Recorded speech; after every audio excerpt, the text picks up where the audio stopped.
आपसे गुजारिश है कि पहली नशिस्त उलमा के लिए छोड़ के पंडाल के अंदर तशरीफ़ ले जाएं। इंतज़ामिया वाले तलबा सिर्फ अपनी अपनी ड्यूटी पे मामूर रहे, बाकी तमाम अहबाब अपनी नशिस्तों के ऊपर तशरीफ़ रखे ताकि बाकायदा इस बज़म का आगाज़ किया जा सके। हम आज की हमारी इस सालाना सीरत सैयदुल बशर सल्लल्लाहु अलैहि व आलिहि वसल्लम कॉन्फ्रेंस का बाकायदा आगाज़ तलावत कलाम इलाही से करना चाहते हैं। मैं तलावत कलाम इलाही के लिए हमारी इसी मस्जिद के इमाम तरावी हाफिज़ अब्दुल्ला तारिक को दावत देता हूँ कि वो तशरीफ़ लाए, अपनी पुरतरन्नम आवाज़ से हमारे दिलों को महसूस फरमाए। मोहतरम जनाब हाफिज़ अब्दुल्ला तारिक।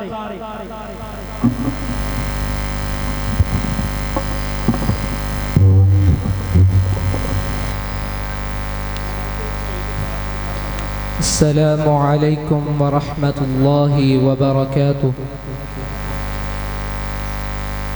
अऊज़ु बिल्लाहि मिनश शैतानिर रजीम। बिस्मिल्लाहिर रहमानिर रहीम।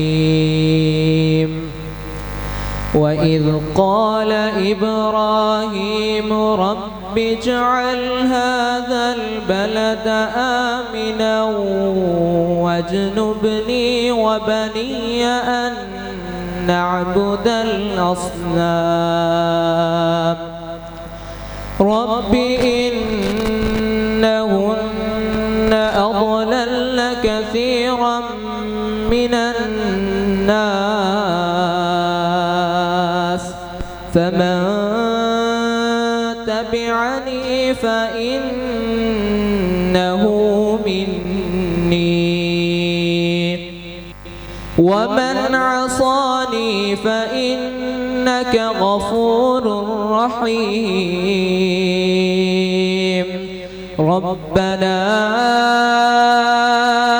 इन्नी अस्कन्तु मिन ذريتي بواد غير ذي ذرع عند بيتك المحرم ربنا ليقيموا الصلاة فاجعل أفئدة من الناس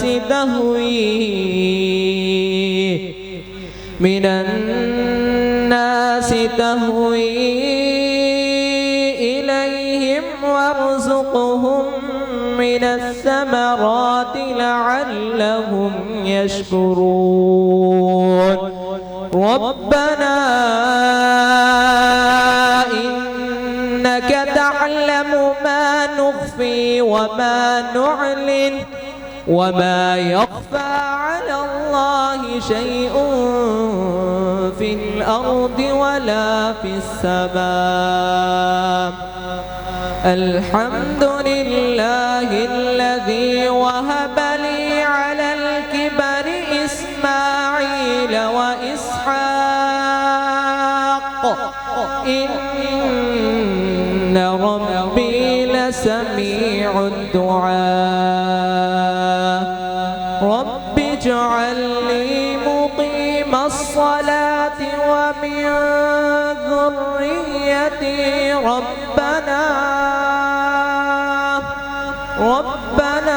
وتقبل دعاء. ربنا اغفر لي ولوالدي وللمؤمنين يوم يقوم الحساب. ولا تحسبن الله غافلا عما يعمل الظالمون إنما يؤخرهم ليوم تشخص فيه الأبصار مهطعين مقنعي رؤوسهم لا يرتد يرتد إليهم طرفهم وأفئدتهم هواء. صدق الله العظيم.